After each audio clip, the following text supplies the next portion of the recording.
Assalamualaikum warahmatullahi wabarakatuh. Salam sejahtera dan semoga kita dalam lindungan Allah Subhanahu wa taala. Perkenalkan, saya Andilviana Fitri SKM MKes, dosen tetap program studi Administrasi Kesehatan Fakultas Ilmu Keolahragaan dan Kesehatan Universitas Negeri Makassar. Saat ini, saya dalam proses mengikuti sertifikasi dosen gelombang 1 yang diselenggarakan oleh Kementerian Pendidikan Tinggi, Sains dan Teknologi tahun 2025. Saya akan menyampaikan dokumen pernyataan pribadi sebagai dosen yang memuat pelaksanaan kegiatan Tridharma Perguruan Tinggi sebagai bentuk bagian dari unjuk kerja Tridharma Perguruan Tinggi. Pada kesempatan ini, saya akan memaparkan salah satu mata kuliah yang saya ampuh, yaitu Dasar Epidemiologi. Mata kuliah Dasar Epidemiologi telah saya ampuh mulai semester genap 2020-2021 sampai saat ini. Mata kuliah ini diberikan kepada mahasiswa pada semester 2 dengan bobot 2 SKS dan merupakan mata kuliah wajib dengan kode mata kuliah 21C05C207. Mata kuliah ini bertujuan untuk membekali mahasiswa dengan pemahaman dan keterampilan dasar dalam ilmu epidemiologi yang berperan penting dalam upaya peningkatan kesehatan masyarakat. Pembelajaran difokuskan pada prinsip dasar epidemiologi, surveillance kesehatan, serta penerapan desain studi epidemiologi untuk mengidentifikasi dan menganalisis kejadian luar biasa atau KLB maupun isu-isu epidemiologi terkini di tingkat nasional dan global. Pembelajaran pada mata kuliah dasar epidemiologi menggunakan pendekatan case method untuk meningkatkan pemahaman konseptual sekaligus keterampilan analitis mahasiswa terhadap permasalahan nyata di bidang epidemiologi. Melalui metode ini, mahasiswa diberikan kasus-kasus nyata atau simulasi terkait kejadian penyakit di masyarakat, seperti wabah penyakit menular, tren penyakit tidak menular, atau hasil surveillance kesehatan. Mahasiswa secara aktif dilibatkan dalam proses identifikasi masalah, analisis data epidemiologi, pemilihan desain studi yang sesuai, hingga penyusunan rekomendasi berbasis bukti ilmiah. Kegiatan dilakukan dalam bentuk diskusi kelompok, presentasi, dan refleksi bersama yang difasilitasi oleh dosen. Capaian pembelajaran mata kuliah dasar epidemiologi mencakup 4 domain, antara lain sikap, pengetahuan, keterampilan umum, dan keterampilan khusus. CPL tersebut antara lain, CPL 1 menunjukkan sikap tanggung jawab atas pekerjaan di bidang keahliannya secara mandiri.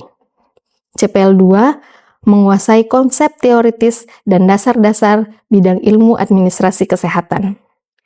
CPL 3 mampu menerapkan pemikiran logis, kritis, sistematis, dan inovatif dalam konteks pengembangan atau implementasi IPTEX di bidang administrasi kesehatan dan kewirausahaan. CPL 4 mampu mengkaji dan mengembangkan ilmu pengetahuan dan teknologi di bidang administrasi kesehatan secara efektif dan efisien. Terdapat 5 capaian pembelajaran pada mata kuliah dasar epidemiologi yang diharapkan, antara lain, CPMK 1, mahasiswa mampu mengetahui prinsip dasar epidemiologi. CPMK 2, mahasiswa mampu memahami surveillance kesehatan. CPMK 3, mahasiswa mampu mengaplikasikan desain studi dalam epidemiologi. CPMK 4, mahasiswa mampu mengaplikasikan prinsip epidemiologi dalam identifikasi kejadian luar biasa. CPMK 5, mahasiswa mampu menganalisis current isu epidemiologi yang terjadi di Indonesia maupun secara global. Untuk media pembelajaran pada mata kuliah dasar epidemiologi ini meliputi modul RPS dan PowerPoint yang dapat diunduh dari e-learning UNM, yaitu Syam-Oke. Adapun materi pembelajaran pada mata kuliah dasar epidemiologi ini meliputi konsep dasar epidemiologi, konsep riwayat alamiah penyakit, ukuran-ukuran epidemiologi, surveillance epidemiologi, epidemiologi penyakit menular dan tidak menular, screening populasi dan epidemiologi deskriptif, desain studi cross-seksional, desain studi case control, desain studi cohort, desain studi eksperimental, konsep KLB dan epidemi, dan yang terakhir adalah current isu epidemiologi nasional dan internasional.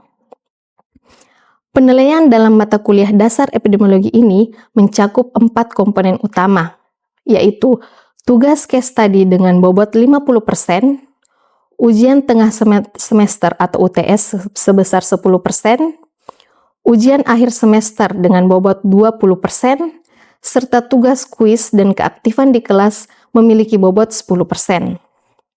Nilai konversi dari hasil belajar mahasiswa menggunakan Peraturan Rektor Universitas Negeri Makassar nomor 9598 UN 36 HK 2019. Penilaian dilakukan dengan cara yang objektif, mengacu pada indikator seperti keakuratan dan penguasaan materi, partisipasi aktif, serta kemampuan menganalisis studi kasus. Penilaian dalam perkuliahan digunakan secara objektif dengan mengacu pada indikator yang jelas, seperti tingkat ketepatan dan penguasaan materi, keterlibatan aktif mahasiswa, serta kemampuan dalam menganalisis kasus. Saya menggunakan rubrik penilaian yang terukur dan transparan, serta menyampaikan hasil evaluasi sebagai bentuk umpan balik untuk mendukung peningkatan kualitas pembelajaran. Melalui pendekatan ini, saya berkomitmen untuk menciptakan proses pembelajaran yang berpusat pada mahasiswa dan mempersiapkan lulusan yang mampu berpikir kritis, adaptif terhadap perubahan, serta siap menghadapi tantangan dunia kerja di bidang kesehatan. Baik, untuk tahap berikutnya, mari kita simak video pembelajaran mata kuliah dasar epidemiologi di mana materi yang akan dibawakan adalah surveillance epidemiologi pada pertemuan keempat. Terima kasih. Bismillahirrahmanirrahim. Assalamualaikum warahmatullahi wabarakatuh. Waalaikumsalam warahmatullahi wabarakatuh. Selamat pagi. Pagi. Bagaimana kabar adik-adik semua? Sehat ya? Oke, sebelum kita masuk di perkuliahan kita, sebaiknya kita berdoa menurut agama masing-masing. Berdoa dimulai. Selesai. Oke, adik-adik sekalian, hari ini kita sudah memasuki pertemuan keempat ya, untuk mata kuliah dasar epidemiologi. Dan pada pertemuan ini kita akan membahas pokok materi tentang surveillance epidemiologi.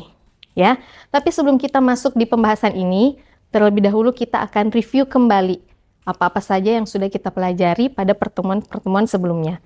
Oke, pada pertemuan pertama, kita sudah mengenai konsep-konsep dasar dari epidemiologi itu sendiri. Oke, kemudian yang kedua adalah tentang riwayat alamiah penyakit. Kita sudah membahasnya di pertemuan kedua. Kemudian pada pertemuan ketiga, kita membahas tentang ukuran-ukuran epidemiologi. Oke, pada kesempatan ini kita akan mereview, mungkin ada dari adik-adik sekalian yang bisa menjawab beberapa pertanyaan yang akan saya ajukan ya. Yang pertama, ada enggak dari adik-adik sini yang bisa menjelaskan apa itu epidemiologi? Oke, silahkan adik Vira. Baik, terima kasih atas kesempatannya Ibu. Epidemiologi adalah ilmu yang mempelajari tentang pola penyebaran penyakit atau kejadian yang berkaitan dengan kesehatan beserta faktor yang dapat mempengaruhi kejadian tersebut dan cara mengatasinya. Terima kasih. Oke, terima kasih jawabannya Vira. Jawaban yang sangat baik sekali ya dari Vira. Jadi epidemiologi itu merupakan suatu ilmu ya. Jadi ingat bahwa epidemiologi itu adalah suatu ilmu yang mempelajari tentang penyebaran penyakit yang terjadi di masyarakat. Oke, karena saya rasa adik-adik semua sudah mengerti tentang review kita yang sebelumnya, kita lanjut. Oke, sebelum kita memasuki perkuliahan, pembahasan kita tentang surveillance epidemiologi, terlebih dahulu adik-adik silahkan mengabsen pada handphone masing-masing menggunakan akun masing-masing ya di Syam Oke. Oke, sudah selesai ya? Oke, kita lanjut. Jadi pada pertemuan kita terdapat 3 pokok bahasan yang akan kita bahas pada pertemuan ini. Yang pertama adalah tentang pengertian surveillance epidemiologi. Oke. Kemudian yang kedua adalah tahap kegiatan dari surveillance epidemiologi. Kita akan membahasnya satu persatu di sini juga. Kemudian, bagaimana evaluasi sistem surveillance epidemiologi. Oke? Oke, kita langsung masuk. Nah, coba adik-adik semua mengetikkan di handphone masing-masing, coba ketikkan surveillance. Yang muncul gambar apa sih di situ? CCTV. Oke, CCTV. Jadi ada yang bisa menyambungkan enggak di sini antara surveillance itu dan CCTV? Kenapa gambar yang muncul kalau kita mengetikkan surveillance itu malah CCTV? Ya, silahkan Adik Aulia. Terima kasih Bu. CCTV itu merupakan sebuah kamera pengintai, yaitu sebagai alat pemantau keamanan Ibu. Oke, jadi seperti yang dikatakan oleh teman kalian, Aulia, bahwa CCTV itu dia berfungsi untuk memantau. Kalau CCTV yang dipantau adalah kegiatan atau aktivitas-aktivitas fisik manusia, sementara surveillance itu memantau bagaimana penyebaran penyakit, bagaimana pertumbuhan penyakit, dan bagaimana tren suatu penyakit dalam suatu masyarakat. Ya, jadi itu fungsi dari surveillance. Surveillance pada dasarnya adalah untuk memantau bagaimana tren dari suatu penyakit dalam suatu wilayah. Oke? Kemudian, apa sih gunanya surveillance dalam masyarakat? Yang pertama, dia mendeteksi masalah-masalah kesehatan yang ada di masyarakat. Ya, jadi dengan surveillance kita bisa tahu bahwa terjadi suatu kasus, misalnya terjadi diare dalam suatu wilayah, jadi kita bisa tahu apa yang harus kita lakukan untuk menekan kejadian diare tersebut. Oke, yang kedua, untuk mencegah penyebaran. Seperti kita tahu bahwa beberapa penyakit itu bersifat menular. Ya, jadi kalau tidak dicegah persebarannya, itu akan menjadi luas dan akhirnya akan memberikan dampak kesehatan yang lebih besar kepada warga. Ya, jadi fungsi surveillance adalah untuk mencegah penyebaran penyakit. Dan yang terakhir adalah untuk mengambil keputusan. Ya, jadi seperti yang tadi kasus yang saya katakan bahwa terjadi kasus diare dalam suatu tempat atau dalam suatu wilayah, maka kita harus mengambil keputusan-keputusan penting untuk menekan pertumbuhan dari penyakit diare tersebut. Ya, mungkin dengan mengadakan penyuluhan atau mungkin pengadaan air bersih atau hal-hal yang lain yang bisa menekan pertumbuhan dari penyakit diare tersebut, ya. Oke, jadi secara umum ini adalah pengertian dari surveillance epidemiologi. Jadi kalau kita baca di sini ada beberapa kata yang saya bold, yang saya tebalkan. Nah, di sini ini adalah kata-kata kunci dari surveillance epidemiologi. Yang pertama adalah sistematis dan terus-menerus.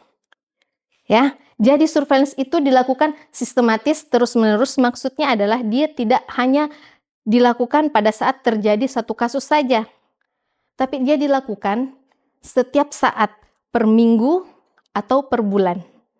Ya, tergantung dari jenis penyakit itu sendiri, kita memantaunya berdasarkan apa biasanya sifat dari penyakitnya. Misalnya penyakit diare seperti tadi, itu biasanya dipantau per minggu. Ya. Yang kedua adalah data dan informasi. Jadi yang dimaksud di sini adalah data-data tentang kesehatan atau kejadian penyakit, masalah kesehatan dan kondisi-kondisi yang mempengaruhi peningkatan penularan penyakit. Oke, jadi di sini bukan hanya yang dimaksud penyakit-penyakit menular saja, tapi juga termasuk penyakit-penyakit tidak menular ataupun kondisi-kondisi kesehatan. Contohnya masalah-masalah hipertensi itu kita bisa pantau juga dengan surveillance, ataupun masalah gizi buruk dan masalah-masalah kesehatan jiwa. Nah, itu kita bisa pantau melalui surveillance epidemiologi untuk melihat bagaimana tren kasus dari penyakit tersebut. Yang ketiga adalah memberikan informasi. Jadi informasi yang sudah didapatkan ini tidak hanya disimpan begitu saja. Misalnya hanya disimpan dalam puskesmas, sudah diambil datanya, kemudian kita simpan begitu saja, tidak seperti itu ya. Jadi dari informasi-informasi ini kita bisa, seperti yang saya bilang tadi, kita bisa melihat tren dari penyakit tersebut.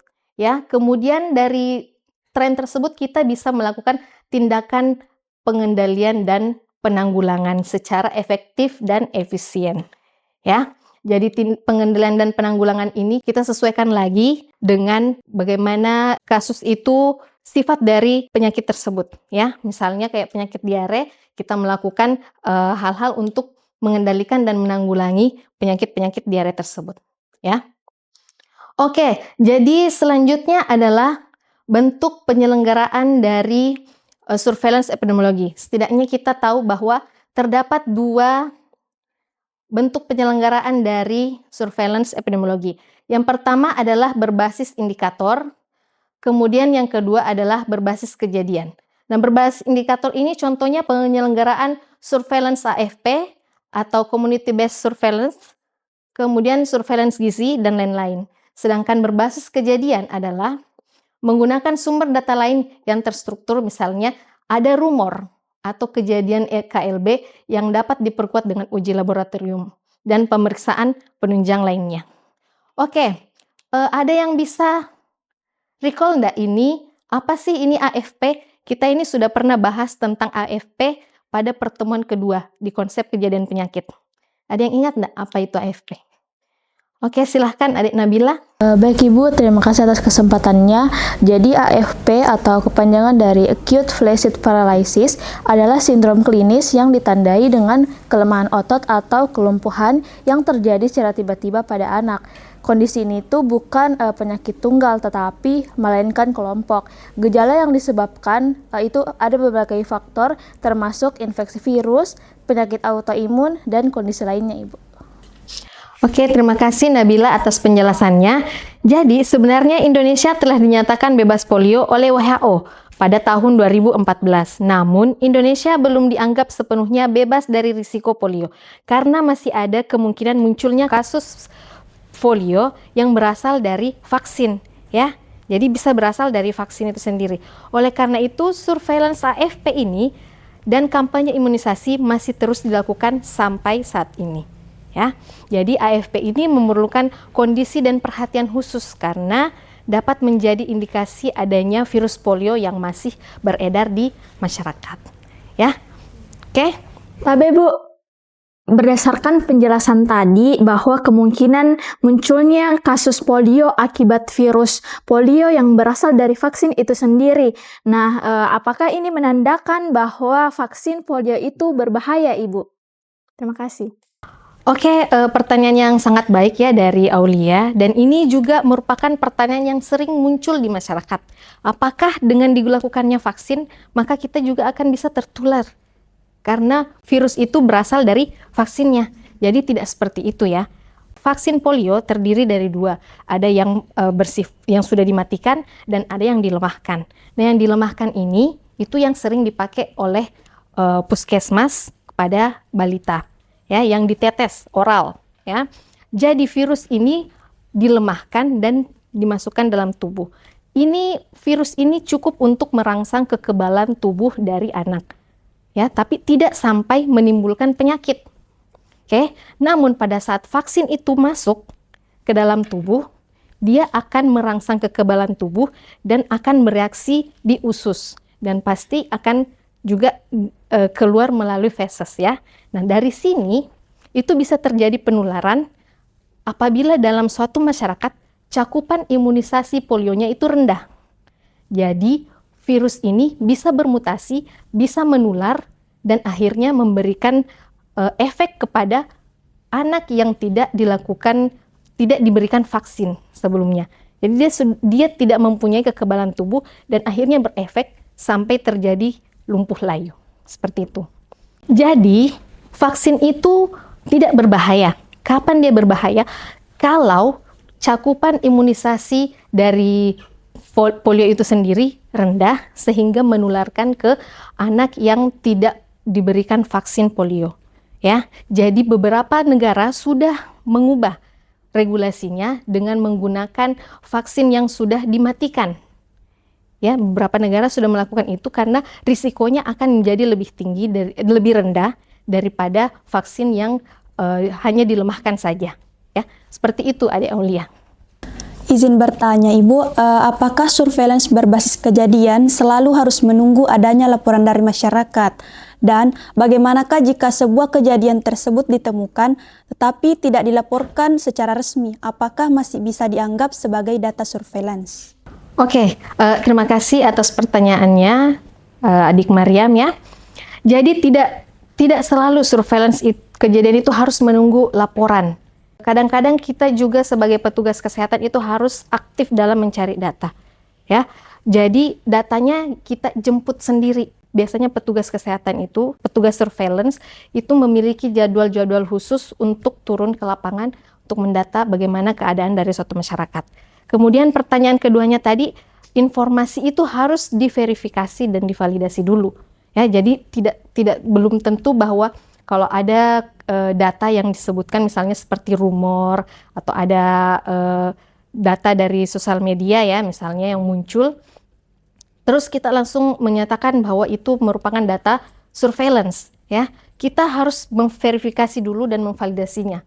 Kita bisa mengkonfirmasi misalnya dengan laporan-laporan atau pakai data-data laboratorium seperti itu ya.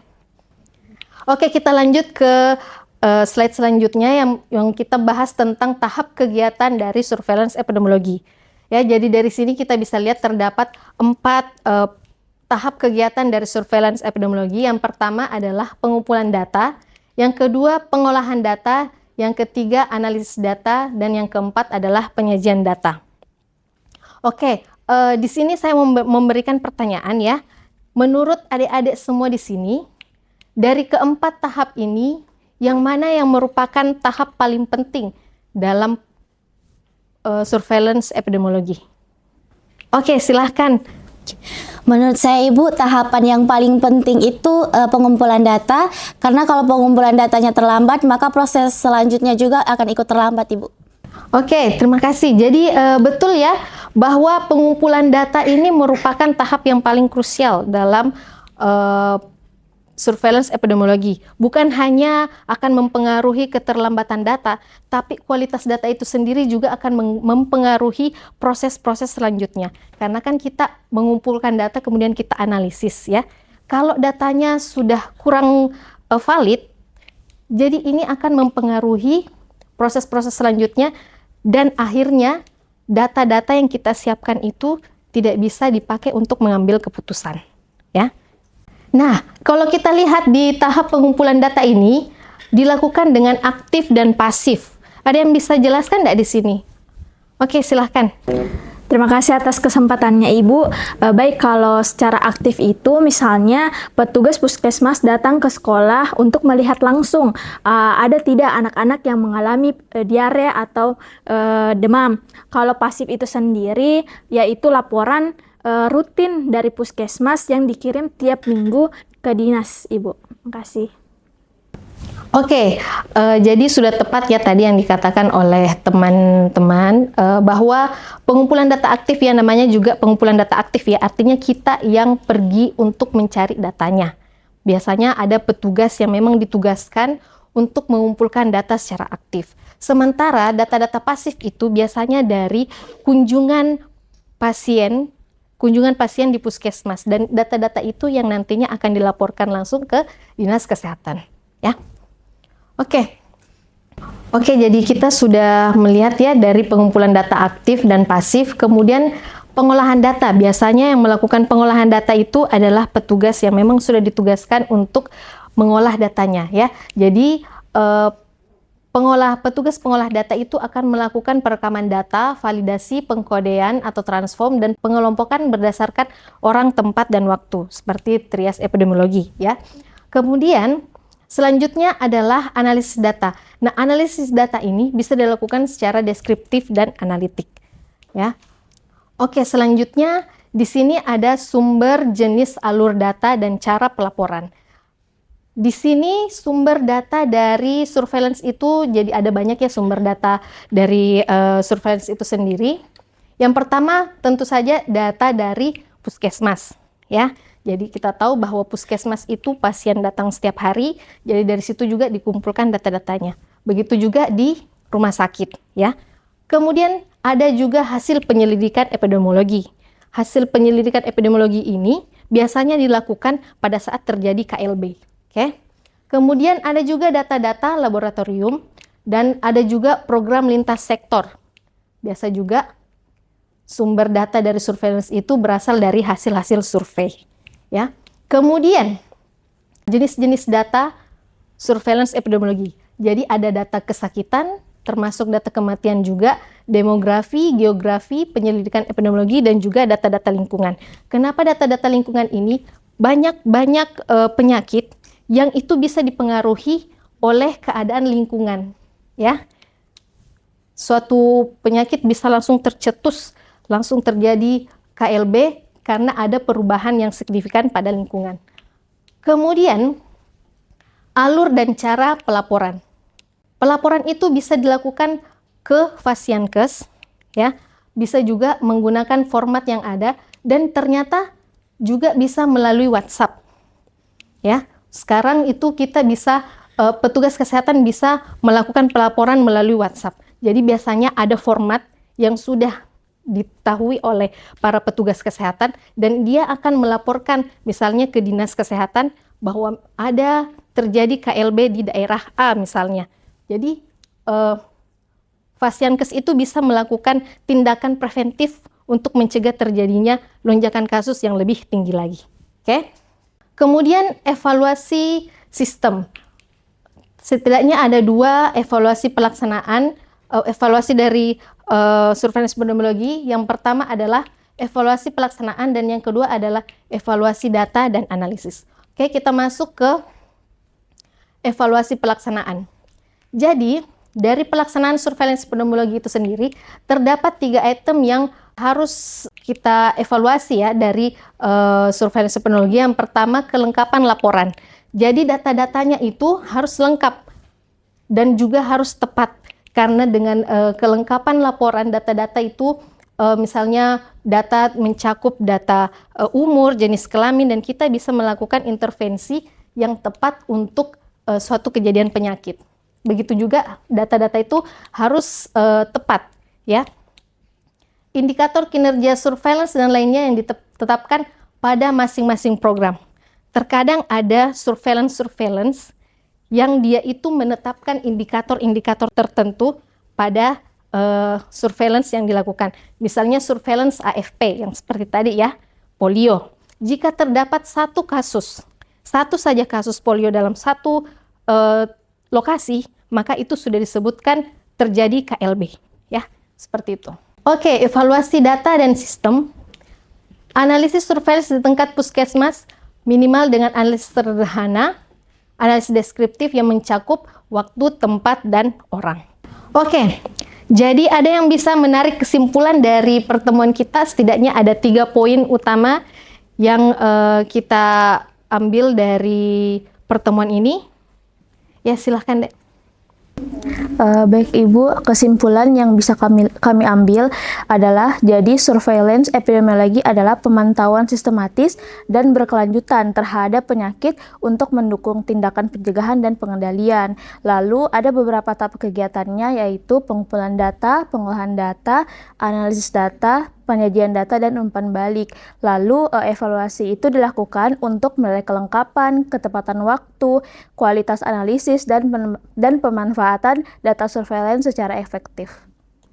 Oke, setelah kesimpulan, seperti biasa kita akan mengerjakan tugas, dan tugasnya adalah ini ya. Jadi adik-adik silahkan membaca satu artikel ilmiah.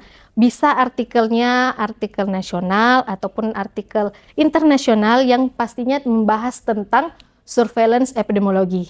Nanti dari jurnal tersebut coba adik-adik jelaskan apa kekuatan dan kelemahan dari sistem surveillance yang diuraikan. Oke. Kemudian yang kedua, bagaimana kualitas dan efektivitas respon kesehatan masyarakat. Dan yang ketiga adalah apakah sistem surveillance sesuai dengan teori yang ada. Oke. Jadi tugas-tugas ini seperti biasa akan dikumpulkan di LMS Syam Oke, ya. Jadi dengan selesainya slide tadi penugasan, maka untuk pertemuan kita tentang surveillance epidemiologi kali ini cukup sampai di sini. Terima kasih atas perhatian dan partisipasi adik-adik, dan kita akan bertemu pada pertemuan selanjutnya, Ya, terima kasih. Assalamualaikum warahmatullahi wabarakatuh.